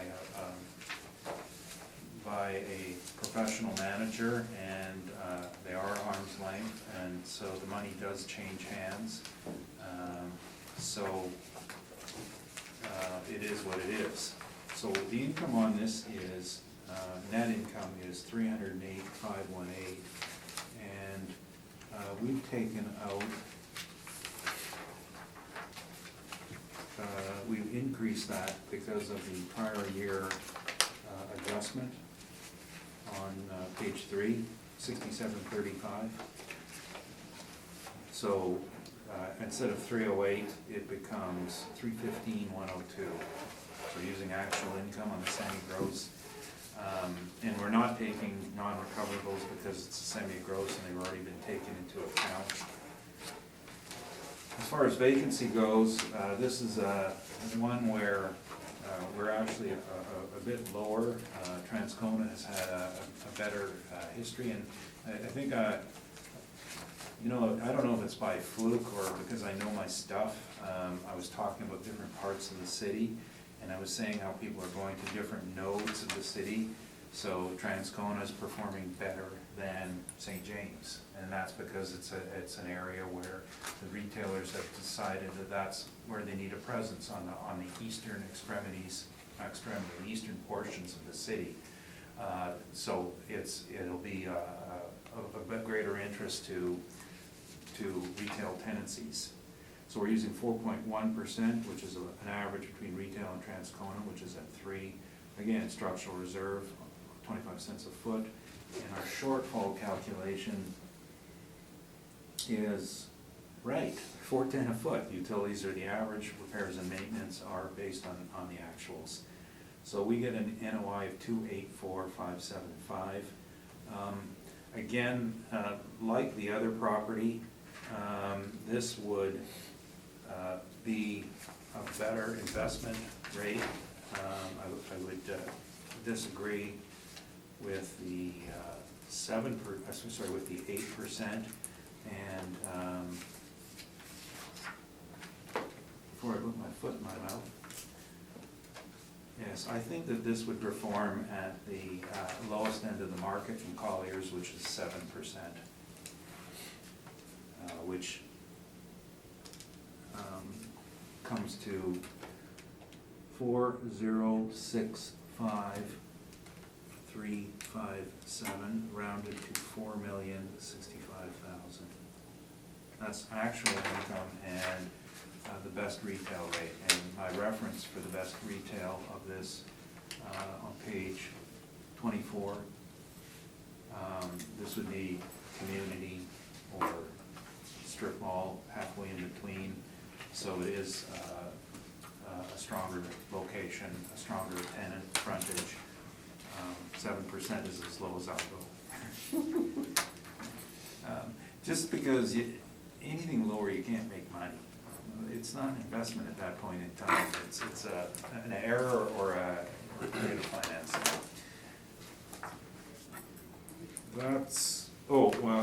The previous year assessment at quadruple 4 is under appeal.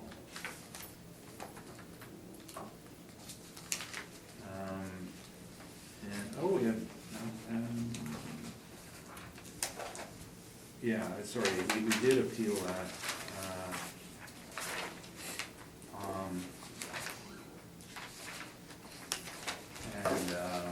It was the result of no change at all. And, now I remember why. Because we had the same confusion on the roll numbers and we had the wrong information, so I had it confirmed.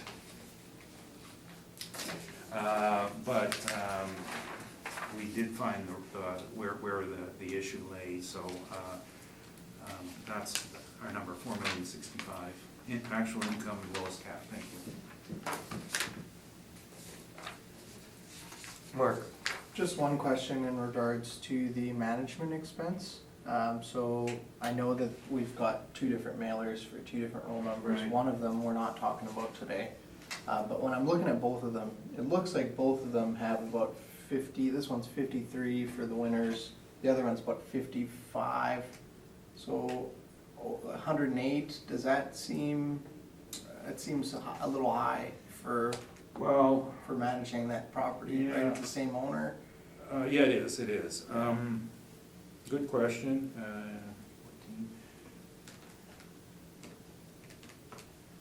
Overall, it's about 8%. Okay. You would, and that will 8% of gross. Now, management costs though can apply to expenses as well, right? So a typical contract will read either 5% of gross and 15% of any outside contracts that they have to administer. That's usually what you see.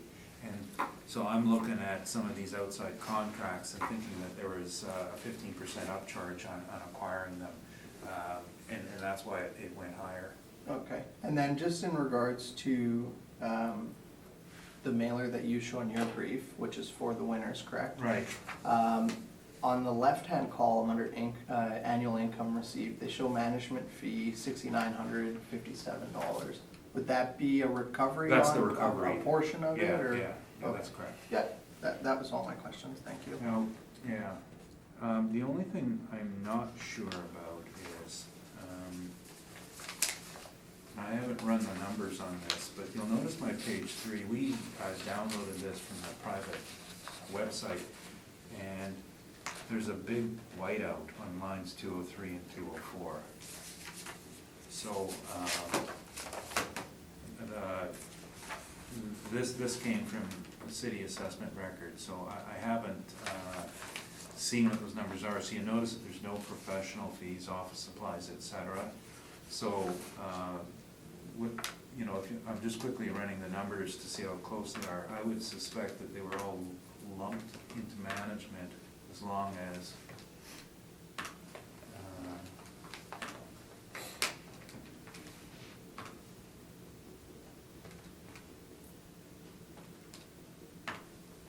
yeah, well, no, numbers don't add. $3,000 off. Okay. I don't know the answer then.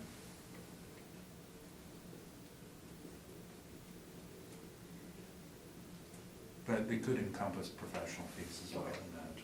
No other questions? Craig? No questions. Linda? And I have no question. And why am I confused? I don't know. Thanks, Linda. You got the actual income at 315, correct? That's right. But on here it says the actual rental income was 371. No, that's the gross rent. That's the gross rent, not the Yeah, net rent. no, well, when you run into a situation with, where the recoveries don't equal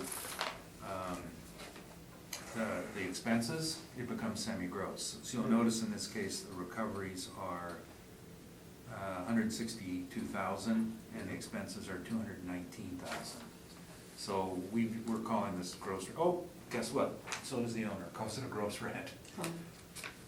Right, I missed that. Yeah. So, basically, in that case, you take the number at the bottom, number 122, and subtract 217, which gets you 308,000. And then we put the 6,700 back in as a prior period adjustment. And that's how we got 315. Yeah, because the 308, what he's got in his NOI, Yeah, as full. yeah. So we changed it to 315 because we added the 6,735 back in as income. But he had it as an NOI, not as his income. Right? Well, yeah, but, the owner didn't write this form. You know, what they should really be doing is every owner should be stroking off operating income and putting in, just, income, as is, or something to that effect. But, it's called entrapment.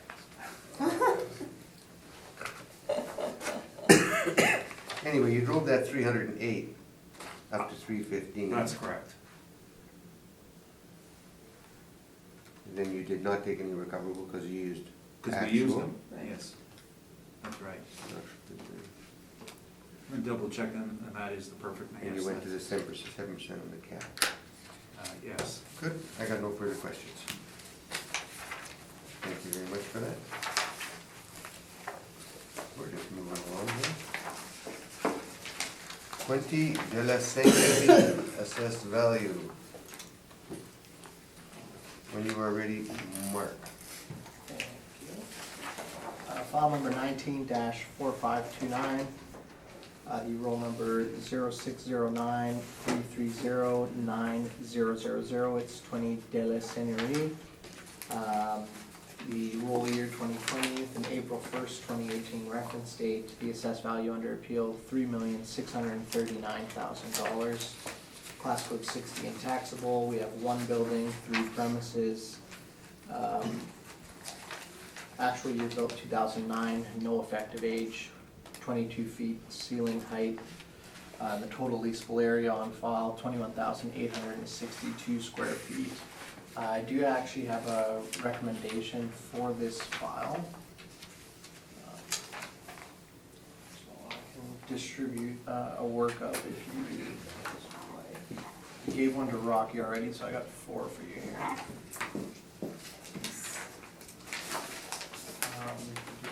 So basically, the recommendation is just based on where this property is located.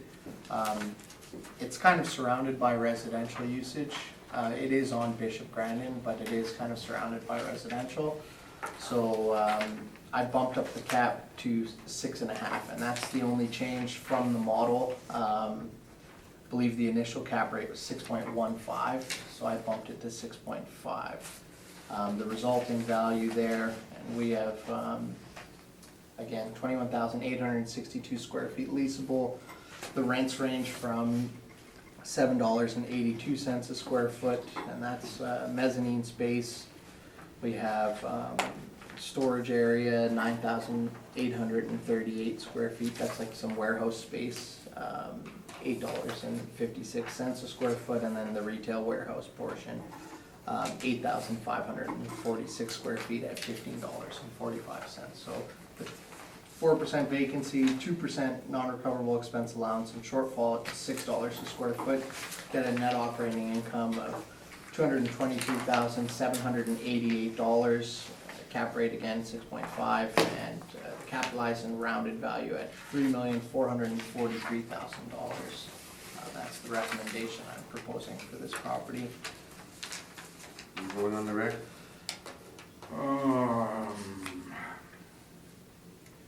Well, I think it was made, good effort. We're gonna agree with the NOI and just debate the cap rate, if that's fair. Okay. Go for the cap rate. I'll continue. So I'll just quickly run through the brief. Again, the requests for income information were received. There was a sale, though, there was some sort of indication that it was some sort of leaseback sale, so I'm not certain that it should really be relied upon. It's a May 17th, 2013 sale at $3.2 million. Page 3, you'll see the rental comparables that I used.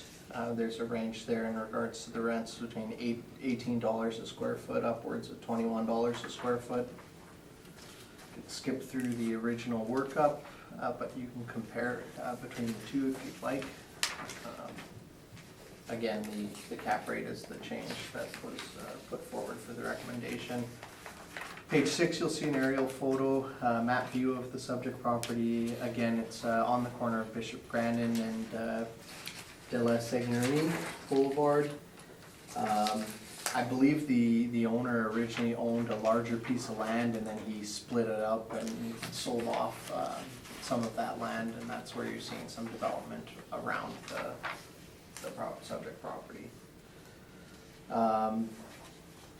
Page 7 and 8 is some additional photos of the subject property.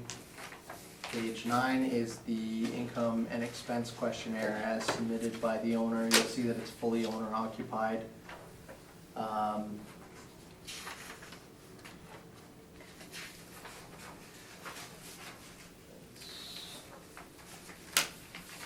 The cap rate again falls within the range that we were seeing for retail warehouses. We didn't go right to the high end. We saw some earlier that we're at 6.8. We didn't go that high just due to the age of the property. It is fairly new. There is a lot of exposure on Bishop Grandin despite the fact that it is surrounded by residential properties. So I think 6.5 is fair. And that's it for my presentation for this property. I'm open to any questions. Mr. Newfield, questions? In terms of the location, it's fair to say it's not really located in a major retail area? Correct, yeah, I'd say it's a bit further down Bishop Grandin than the primary retail node. And when retail moves to what we call like a service the neighborhood area, they typically tend to be smaller stores, like to provide, hair salons, used to be video stores, servicing the local neighborhood. This isn't a local neighborhood service store, is it? No, this is more of a destination location. You Right. drive there for a specific kind of product in mind. Right, and are you aware that the bulk of their income is internet related?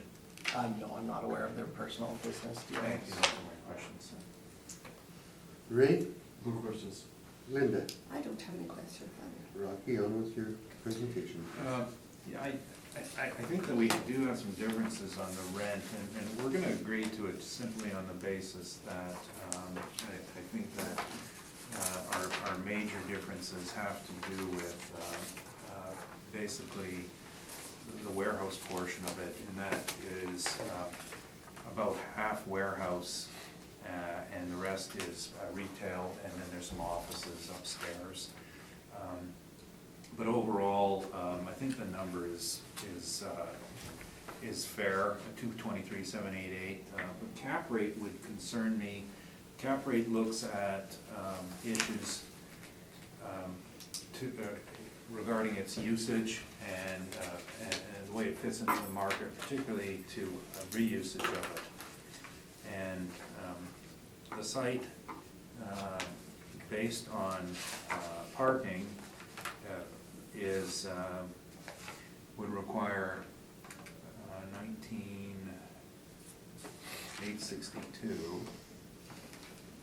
For retail use, as it is, would require 80 parking stalls for retail. And when you look at page 2, of course, it doesn't have 80 parking stalls. It has approximately, I would say, somewhere around 55 in that neighborhood. So that's the ability for reuse as retail is limited, and the 21,000 square feet would make a difficult fit in this market going to full retail. Again, lack of parking, meaning the main thing, and then there would have to be some capital spent on the usage of it. Their business is sports gear, and as the internet has grown, so is their sales through the internet. They no longer need a real location, and this one came up for a very strange reason. It used to be on St. Mary's, 999 St. Mary's, and they had this old rambling building, but they got a contract to rent it to Service Canada as a French language EI center. And this piece of land was on the market, and they built their site there, wanting to stay in the neighborhood because the owners just didn't want to have a long drive home. It could be anywhere in the city. And this land was available in Island Lakes because Island Lakes, when it was developed, had these two pockets of land set aside for commercial, both vastly vastly impractical, unprofitable, that's the word I'm looking for, because people weren't going to these sites in their neighborhood for too many services. They went to St. Vital Center, which was just down the road. So it was a question of planning that it was well thought out, put some service centers here, but I think it failed to keep with the times in the changing nature of where people want to go for retail. Their particular use was originally planned to have a bunch of retail on the site, and the owner did keep the land for a while, subdivided it, and the eventual developments were institutional and multifamily, not retail as hoped and planned on, which shows you that the concept of holding back this land as C2 to service the neighborhood did not end up being supported by the market. There was a discussion, I think, at one time of putting an ambulance center here. That was all political, though. And that didn't turn out great. So in my mind, I don't think that it's going to cap at a low end of the market. Now, our range for this, again, is between 7% and 8%. It should still be within there. And I just glanced through it at the order from last time, and it sounded like a parrot here. Last year, 2017, decision is based on the Assessment and Taxation Department's net operating income and a capitalization rate of 7.25%. cap rates haven't gotten better from last year, so I guess we're content with that as well. So at 7.25%, our value is, on the 223,788 NOI is 3,086,731. That's 3,086,731, rounded to 3,087,000. I realize that's a slight decline from last year. Valuation isn't perfect, and I think it would. I think that was our target on this property. It's a little bit stranger to value. And of course, last year's decision involved Glorious Leader, some ex-assessors, and somebody in this room. I always like to throw those things in. It must have been a very interesting scrum when the debate was held. That's it. Mark? Can you shed any light on the sale? Like, I Oh, was- sorry, partner split. A partner split, okay. Yeah. Well, there were two things. There was a subdivision, and that would have had a sworn value. No, that was the partnership split. So there was a little bit of, I would say, business interest involved. Well, I don't think I can say this. I did the appraisal for it. It wasn't for market. That's all I can say. Okay, okay. No further questions. Linda? I have no question. Ray? No questions. And I've got no questions either. Let's move on to 120 King Street. We have a 5 minute break, sorry. Want to do 5 minutes? Yeah. Sure, let's do 5 minutes. So, getting back to order. We're on item 6. Property is 120 King Street. Mark, when you are ready, it's assessed value. All right, file number 19-4632, the roll number 13060954000. The address is 120 King Street, roll year 2020 with an April 1st, 2018 reference date. The assessed value under appeal 938,000, class code 60 and taxable. I do actually have a recommendation on this file. The recommendation, I have a workup here that I can distribute for you guys.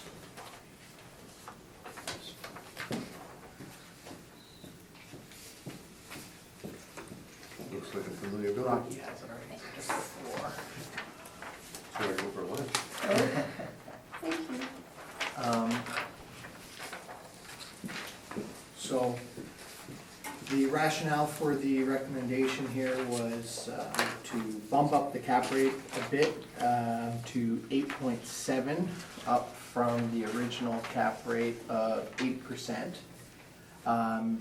Kind of to account for the historical designation as well as the attachment to 124 King. They are physically attached and the layout is kind of incorporated into one another. So hence the bump up in the cap rate. So the rental rates that we apply for this particular property, 2,625 square feet at $13.56. This would be the main floor.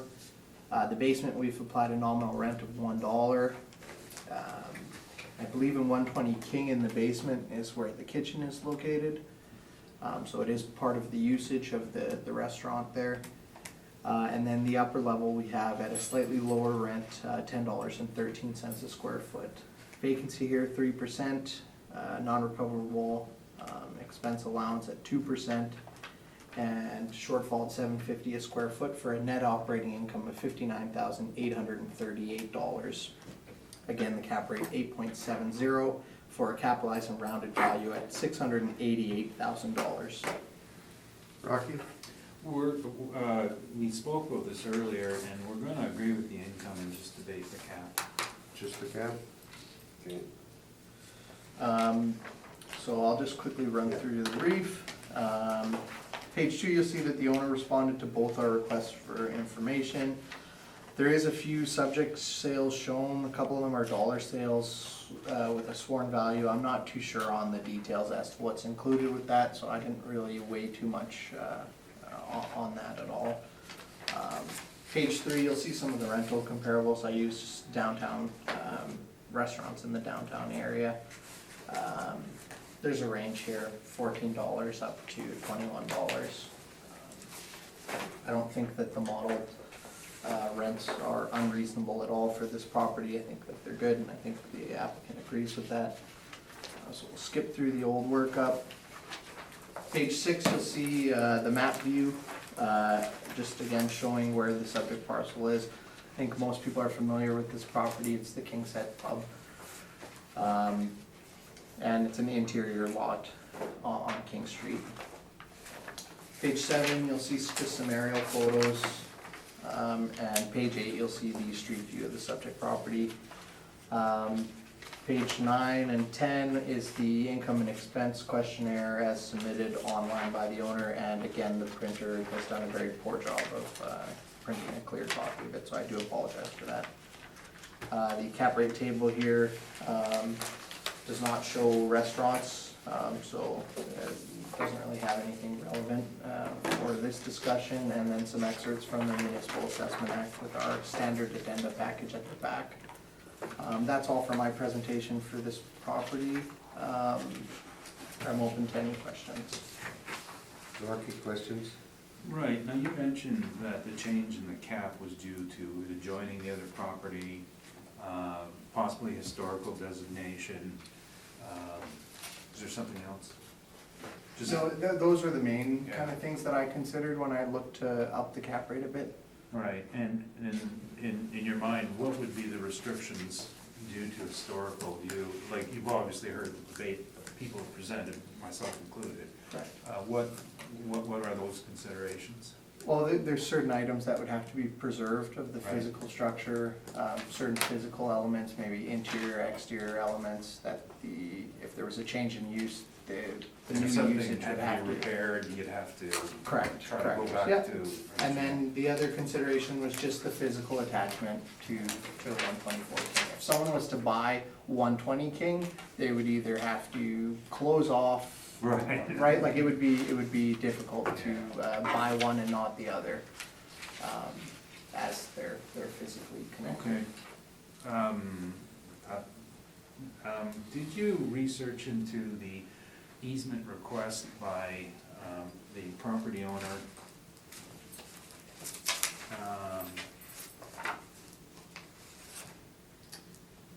I'm just trying to get the right address on this.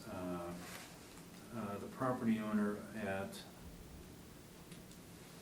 developed immediately south of them. No, that's Moss Garage. Immediately west of them. No, I didn't look into any easements for that particular property. Okay. You mean behind them? Yeah, there was The Maharaj there? there was a, no, not Moss, the property, The Maharaj, property west. west of this. Yeah, they converted to an apartment and they got an easement for rear access, so that's where their garbage bin was, so it's, anyway, that's fine, I was just wondering that, thank you, those are my questions. Ray, questions? No questions. Linda? And I have no question. And I've got no questions. On with your presentation. As I said, we're just gonna deal with the cap rate, and one of the things, we agree that the basement has some economic values. That was one of my rationales behind accepting it. Been inspected it and appraised it several times for strange purposes. I've done it for splitting up between partners, for insurance purposes, and for sale of the business and real estate to a new entity about 3 years ago, and I guess it was a share sale. To tell you the truth, I don't know what it ended up selling for, but it was the business and the real estate combined.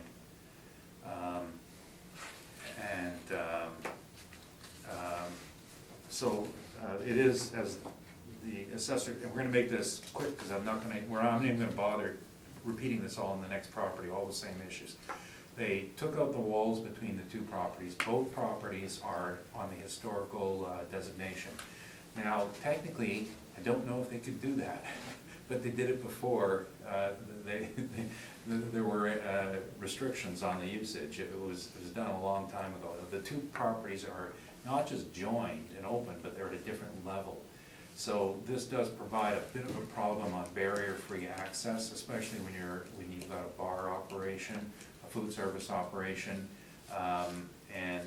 Because of their designation, they actually started off life as a private club and eventually got a full license. But there are issues that they have to be concerned about on the barrier-free access that could necessitate conversion, which in an historical building is a bit of a problem. That's the other element that was missing on that. Anytime we get a historical property and a designation on it, the restrictions on the usage are incredible. They preserve elements that are no longer functionally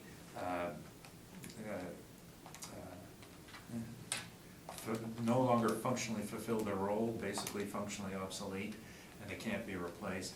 And it's a never-ending problem between property owners of historical properties and the desires to maintain an inventory of older buildings. In Winnipeg, we don't have a good balance. Other cities work a little bit harder to find an equilibrium that both parties can live with. I've appeared before Historical Committee, Standing Policy, EPC, and City Council, and there just seems to be no sense of what they're doing on historical designations. There are tax credits available, but those credits only happen if you invest money to change the property, and what they'll do is they'll credit you off your increased assessment. And so what they're telling you, if you spend a few million, we'll give you tax forgiveness for a while.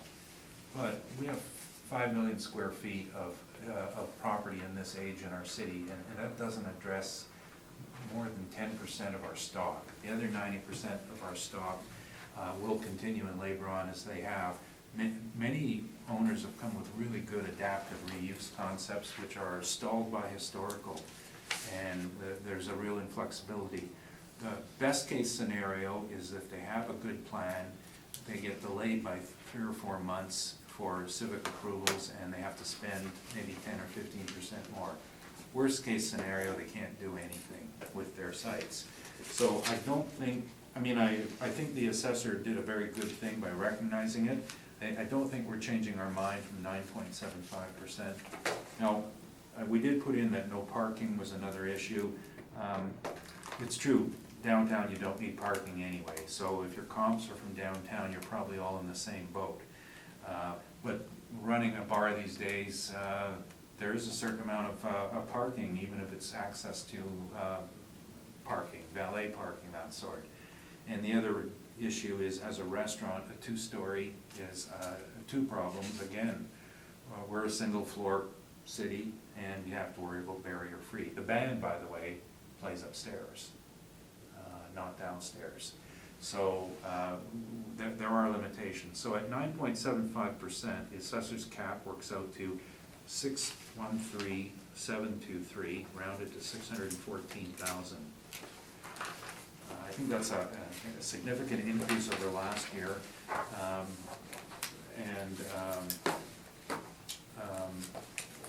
Last year's decision, by the way, was the appellant's NOI and a cap rate of 8%. So I'd accept that too. 40,000 at 8%. That's about 500,000. And that's just another way of looking at it. It's either a low rent, low cap, high rent, high cap. Thank you. Mark? I have no questions. Linda? I have no question. Ray? No questions. I got no question. Let's move on to the other half of the building. 124 King Street, amount of assessed value. When you are ready, Mark. Thank you.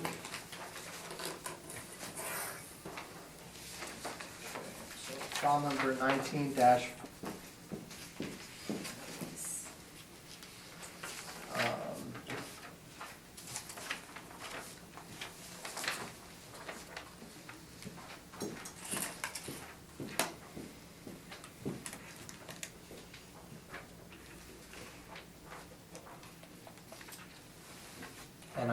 assuming that it's the same We issue, haven't heard just of the- the cap rate. You haven't said the number yet, have you? 466,000? Oh, sorry, yeah, I should probably read through this. Yeah.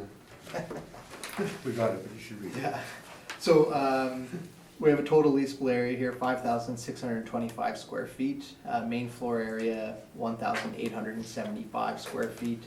The rent we've applied to the main floor, $12.85, $1 on the basement, and $9.60 on the upper level. Vacancy loss at 3%, 2% non-recoverable expense allowance, and shortfall at $7.50 a square foot for a net operating income of $40,531. Cap rate 8.70 for a capitalized and rounded value at $466,000. Rocky, you good with that? Same as the other one. The same reasons? Yeah, we'll. Cap rate, Yeah, we'll just deal with that, and I'll just present an alternate argument. alternate, or you can do the same as the last one? The same as the last one, but just a comment inserted. Okay, let's go, let's put the rest of your information. Sure, yeah. We'll run through it quickly. We could waive reading if you want, I mean, it's No, we fine. don't have to hear it again. Yeah. Okay, go ahead. It's the same I stuff. think we both know what Yeah. the property is. and- So do we. Yeah. You guys are good with that? Yeah. Go right to Rocky? Let's go to Rocky. Yeah, as before, I appreciate the work the assessor's done on this, and we still think the historical requires a higher cap. 9.75 on the income he put forward comes to a value of 415,703, rounded to 416,000, is an increase over last year. Last year's decision was applicant's net income and a cap rate of 8%. Now, on that basis, that's another thing to consider. There was another formula, that works out to 358,000. So, I'll take either one.